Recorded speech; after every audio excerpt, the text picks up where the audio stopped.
Kau alasan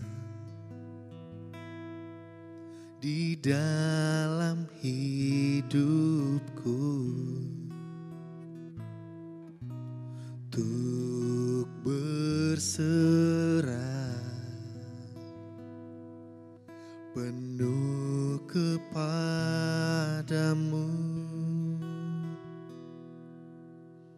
Di luarmu ku tak akan mampu melakukan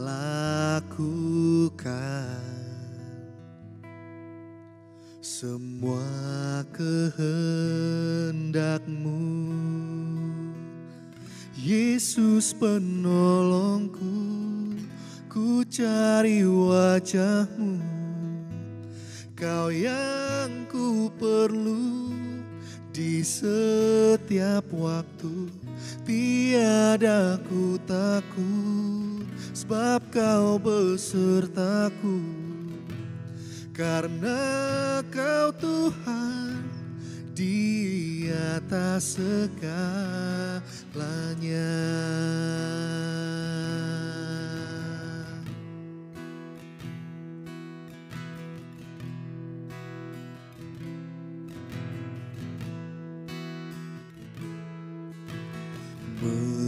Meski harus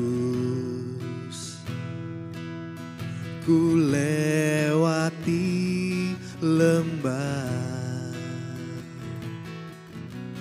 namun Engkau tak lepaskan aku.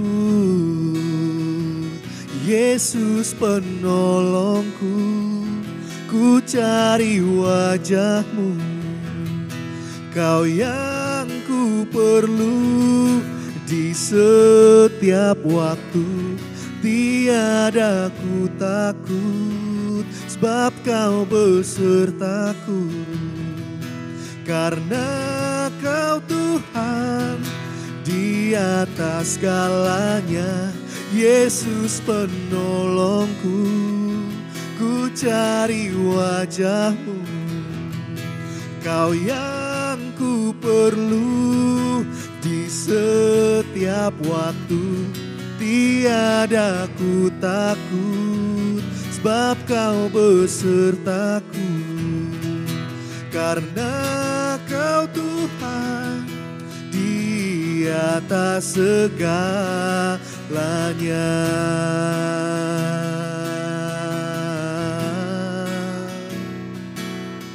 Kau di atas segalanya, Tuhan.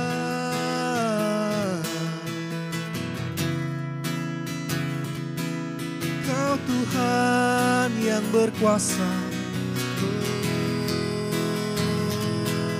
Ku tak takut, Yesus.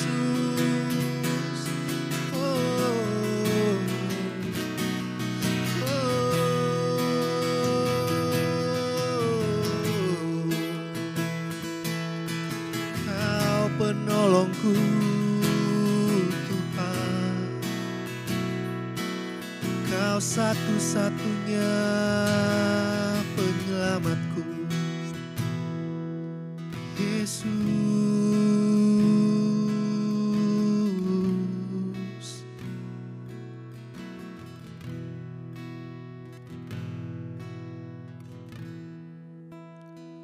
Yesus penolongku, ku cari wajahmu, Kau yang ku perlu di setiap waktu. Tiada ku takut, sebab Kau besertaku. Karena Kau Tuhan di atas segalanya. Yesus penolongku, ku cari wajahmu, Kau yang ku perlu di setiap waktu. Tiada ku takut, sebab kau besertaku. Karena kau Tuhan di atas segalanya.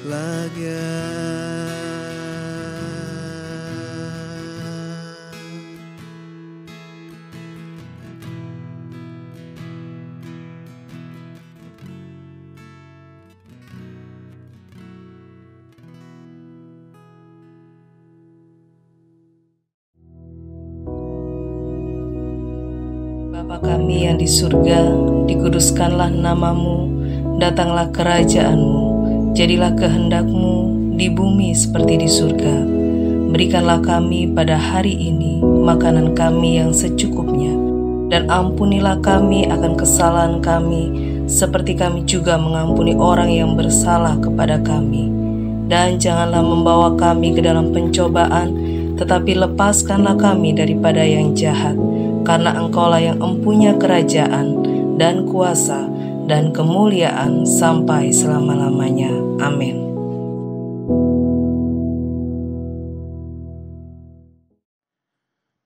Shalom, selamat pagi semua umat Tuhan. Mari pagi hari ini sebelum kita beraktivitas, kita akan sama-sama merenungkan kebenaran firman Tuhan. Dan hari ini kita akan belajar mengenai orang Kristen yang berbuah matang. Banyak orang Kristen yang rindu hidupnya berbuah, dan bahkan banyak yang merasa sudah berbuah, tetapi mungkin buahnya belum matang, sehingga belum bisa dinikmati banyak orang, sehingga orang lain juga terberkati olehnya. Nah, hari ini kita akan sama-sama belajar mengenai kehidupan orang Kristen yang berbuah matang. Pertama-tama kita buka dalam Roma pasal 7 ayat 4. Saudara baca sekilas Roma pasal 7 ayat 4. Di situ dicatat bahwa Tuhan menghendaki hidup kita itu berbuah bagi Allah. Nah, kadang-kadang kita merasa bahwa pokoknya aku melakukan yang terbaik bagi orang lain. Pokoknya aku jadi berkat bagi orang lain. Tetapi jangan lupa fokus yang utama. Berbuah itu bukan bagi orang lain dulu, baru bagi Allah. Tetapi berbuah itu adalah bagi Allah dulu. Apakah kita sudah menghasilkan buah yang menyenangkan Allah atau tidak? Apakah tindakan kita, ucapan kita sudah menghasilkan buah yang matang bagi Allah atau tidak? Dan kehidupan yang berbuah matang diawali, startnya itu adalah kehidupan yang sungguh-sungguh percaya kepada Yesus Kristus. Kepercayaan kita, kata firman Tuhan, tidak pernah sia-sia, tidak pernah mengecewakan. Seperti saya katakan tadi bahwa Yesus sendiri mengatakan bahwa kalau kita menghasilkan buah itu fokusnya bagi Allah, maka sudah pasti jadi berkat atau sudah pasti berbuah bagi manusia yang lainnya. Amin, saudara. Coba kita lihat Yohanes 15 ayat yang ke-16. Yohanes 15 ayat 16, coba kita lihat. Apa yang firman Tuhan katakan di sini? Yohanes pasal 15 ayat yang ke-16. Bukan kamu yang memilih aku, tetapi akulah yang memilih kamu, dan aku telah menetapkan kamu supaya kamu pergi dan menghasilkan buah, dan buahmu itu tetap, supaya apa yang kamu minta kepada Bapa dalam namaku diberikannya kepadamu. Perhatikan dengan baik, saudara. Firman Tuhan berkata di dalam Yohanes pasal 15 ayat 16 ini apa? Kehidupan yang menghasilkan buah adalah rancangan Tuhan bagi manusia. Nah, coba saudara, kalau kata firman Tuhan dengan tegas, camkanlah ini gitu ya. Kita ini semua didesain untuk berbuah. Kita ini semua didesain untuk hidup jadi berkat. Amin, saudara. Bahkan sampai ada lagu yang sering dulu, saya kangen ibadah onsite ya, lansia kalau ibadah mereka selalu menyanyikan, hidup ini harus jadi berkat. Bila saatnya nanti ku tak berdaya lagi, kita tidak mengimani tidak berdaya, tetapi ketika nanti pada saatnya sudah usia tinggi tetap sehat gitu ya. Mungkin tidak sesehat waktu muda, mungkin tidak bisa mencak-mencak lagi, tapi hidupnya sudah jadi berkat. Nah, dari saat ini kita harus menyadari bahwa hidup orang yang percaya pada Kristus itu didesain untuk menghasilkan buah. Bagaimana menghasilkan buahnya supaya matang? Saya ulangi kedua kalinya. Pastikan kita percaya kepada Yesus Kristus dengan sungguh-sungguh. Ya, saudara, perlu kita renungkan bahwa di dunia ini tidak pernah ada petani atau tukang kebun yang menginginkan tanaman-tanamannya itu gagal atau tidak berbuah atau merugikan. Tidak ada. Apalagi Bapa kita di surga yang menciptakan kita, yang memelihara kita.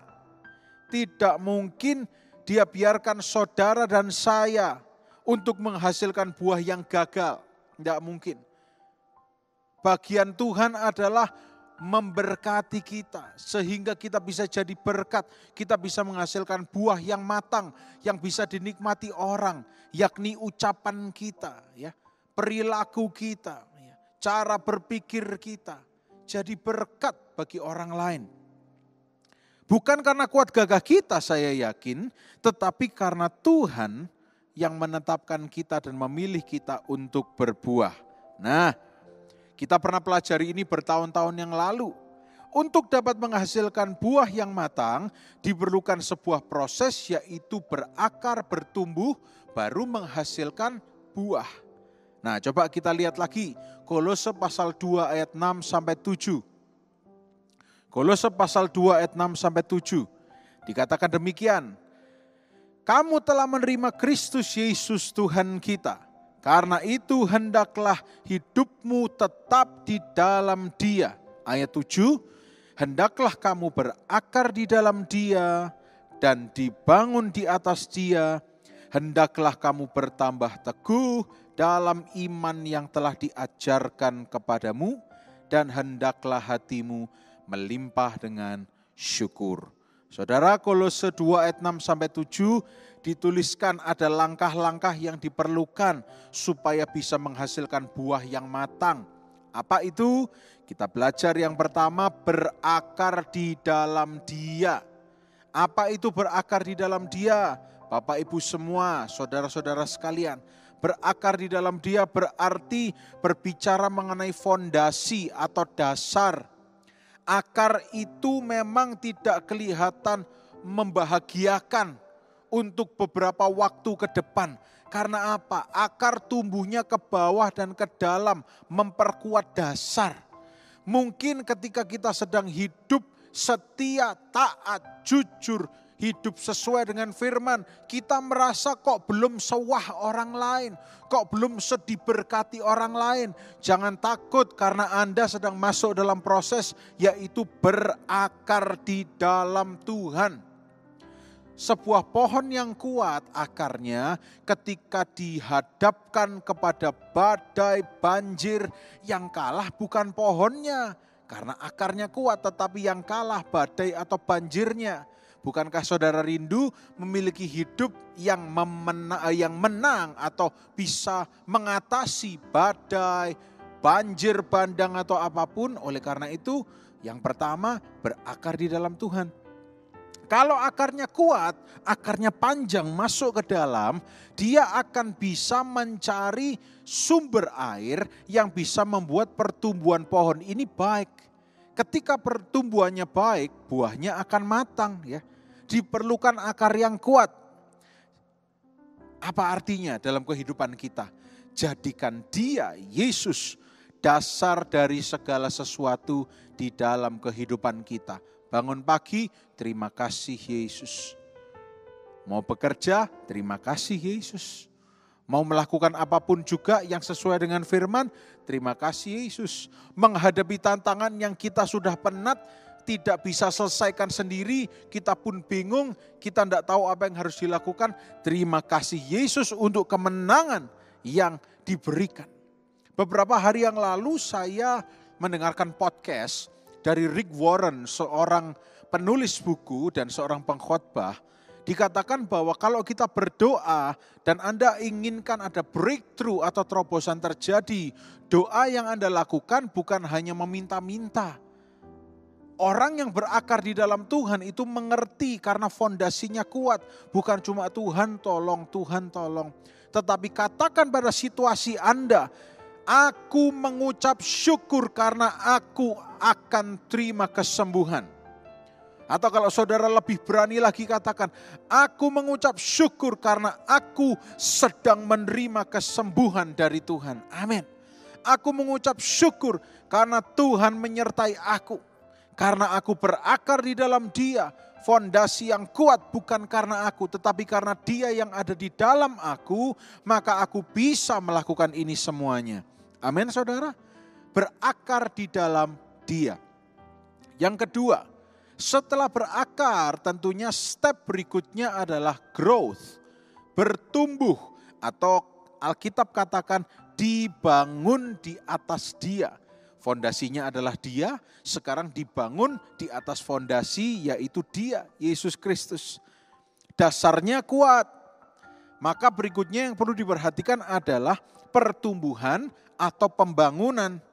Nah, pertumbuhan atau pembangunan ini berbicara mengenai iman yang bertambah teguh. Ayo hari-hari ini saudara, biar iman kita tambah teguh, tambah teguh. Saudara jangan berkata, kok semakin banyak ya tantangan yang menghadang aku. Saya percaya semakin banyak tantangan, berarti itu iman Anda ada kesempatan untuk semakin teguh di dalam Tuhan. Semakin banyak hal yang harus dihadapi, kesempatan yang lebih banyak untuk semakin beriman kepada Tuhan. Karena hidup kita bukan hanya melihat, tetapi karena iman atau percaya. Amin. Semakin bertumbuh, semakin dibangun. Kalau saudara sering lihat Google atau YouTube, Uni Emirat Arab, Dubai, pada sekitar tahun 90-an atau 80-an dengan sekarang jauh berbeda. Singapura, negara yang luar biasa. Tetangga kita, sekitar tahun 50-60-an dikatakan negara miskin. Tetapi ketika ada pembangunan, sekarang saudara lihat Singapura, sekarang saudara lihat Dubai. Saudara tidak perlu berargumen, iya mereka kaya, iya mereka resource. Saudara, Tuhan kita jauh lebih kaya dari apapun. Tuhan kita punya resource apapun yang kita perlukan. Bagian kita setelah tadi berakar, punya fondasi yang kuat. Bagian kita yang kedua yang kita pelajari pagi hari ini, beriman, bertumbuh di dalam Dia. Dibangun di atas Dia. Semakin hari harus semakin kuat. Semakin hari harus semakin percaya. Tambah cinta Yesus, tambah benci dosa. Ya, ada lagu yang kuno yang sering saya ingat. Tambah hari, tambah cinta Yesus, tambah hari, tambah benci dosa. Mungkin kayak gitu lagunya. Saudara bisa cari sendiri nanti. Semakin hari semakin percaya. Saudara perlu tahu apapun yang sedang saudara hadapi. Kalau saudara menghadapi tantangan, berarti Tuhan tahu kita bisa menang. Amin.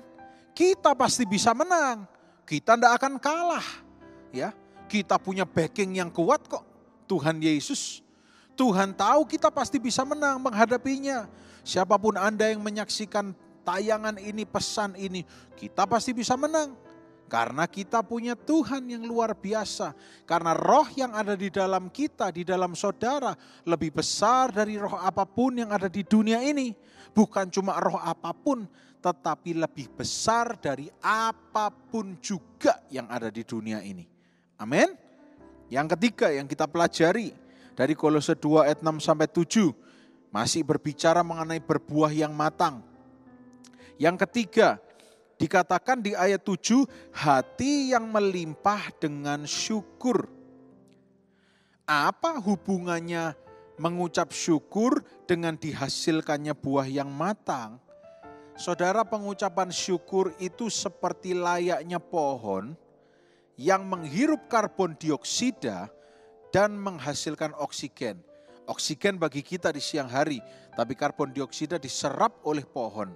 Ketika pohon itu bersyukur, maka pertumbuhan tadi ditopang oleh sumber-sumber alam yang tersedia.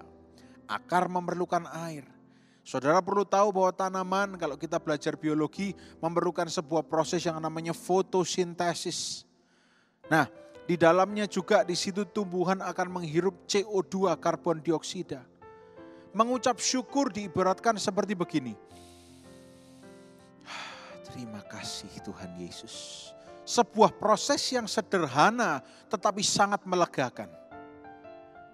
Seperti firman Tuhan pernah tulis, tetapi hanyalah orang yang hidup, dialah yang mengucap syukur. Kalau kita hidup, kita pasti bernafas. Kalau kita hidup, kita pasti mengucap syukur. Ketika kita mengucap syukur, hati yang melimpah dengan syukur. Seperti 1 Tesalonika 5 ayat 18, saudara ingatkan, mengucap syukurlah, bersukacitalah senantiasa, ya kan? Pengucapan syukur itu akan memastikan pertumbuhan untuk menghasilkan buah yang matang itu terjadi dalam hidup kita. Amin. Ketika kita mengucap syukur itu hanya memastikan bahwa pertumbuhan untuk menghasilkan buah yang matang itu sedang terjadi di dalam kehidupan kita. Nah, pertanyaan yang terakhir setelah kita banyak belajar. Untuk menjadi orang Kristen yang menghasilkan buah yang matang ditentukan dari apa yang terakhir? Yang terakhir ditentukan dari kepada siapa kita melekatkan diri kepada. Kepada siapa kita melekatkan diri itu yang akan menentukan. Ayat yang terakhir, Yohanes pasal 15 ayat 5 sampai 7. Yohanes 15 ayat 5 sampai 7, ayat yang terakhir untuk pagi hari ini. Coba kita lihat sama-sama.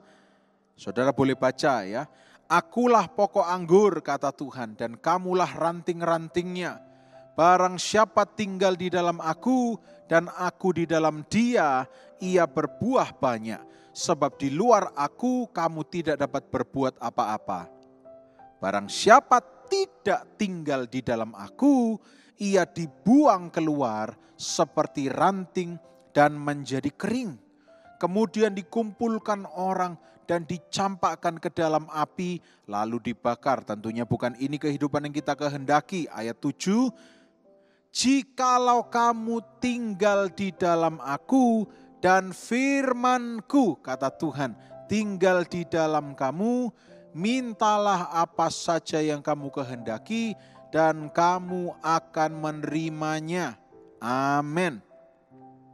Hanya dekat, melekat, erat kepada pokok anggur yang benar, yaitu Yesus, kita akan menghasilkan buah yang matang. Sebetulnya saudara tidak perlu minta untuk menghasilkan buah yang matang. Meskipun tadi di ayat 7 dikatakan mintalah apa saja, itu merupakan sebuah ekspresi yang mengatakan tidak ada yang mustahil. Sebuah ekspresi yang mengatakan tidak ada yang tidak mungkin kalau engkau abide in me, melekat, erat, nempel. Kalau kata bahasa Jawanya gandol, saudara, nempel gitu ya. Tidak ada yang mustahil. Tapi kalau di luar Yesus tidak akan ada pertumbuhan yang menghasilkan buah yang matang. Mari pagi hari ini kita terus bertumbuh menghadapi setiap musim, setiap saat, setiap episode-episode kehidupan. Kita mengerti kebenaran bahwa setiap musim yang perlu kita lakukan adalah berakar. Yang perlu kita lakukan adalah dibangun di atas iman kita. Yang perlu kita lakukan adalah mengucap syukur untuk memastikan pertumbuhan itu terjadi. Buah yang matang itu pasti ada, karena itu adalah Tuhan yang ciptakan, karena itu sistem yang Tuhan buat. Dan Tuhan sebagai pencipta tidak pernah menciptakan ciptaan yang buruk. Kalau Anda menggambarkan Tuhan sebagai petani atau tukang kebun, ya, yang punya kebun, ya, Tuhan tidak mungkin pingin tanamannya itu jelek semua. Bagian Tuhan adalah memastikan semua hasilnya baik dengan cara Tuhan. Bagian kita adalah apa? memastikan bahwa seperti kalimat yang tadi saya ucapkan di awal, kita sungguh-sungguh percaya pada Yesus Kristus dan kebenaran firman. Sehingga kita bisa memastikan diri kita akan menghasilkan buah yang matang. Pagi hari ini saya tidak akan perpanjang lagi. Saya berdoa supaya kita semua menjadi orang Kristen yang menghasilkan buah yang matang, yang dapat dinikmati oleh keluarga orang lain dan semua orang yang bertatap muka berjumpa dengan kita. Tuhan memberkati, kita akan berdoa. Tuhan Yesus yang baik, terima kasih untuk firman-Mu. Dan biar berkat, rahmat, damai, sejahtera, dan sukacita-Mu itu ada di dalam kehidupan kami. Dan kami percaya bersama dengan Engkau, apa saja yang kami lakukan, Tuhan buat berhasil dan mempermuliakan nama Tuhan. Terima kasih, kami mengucap syukur untuk hari yang baru. Kami mulai hari ini bersama dengan Tuhan Yesus. Roh Kudus bimbing kami. Haleluya, amin. Selamat pagi, Tuhan Yesus memberkati.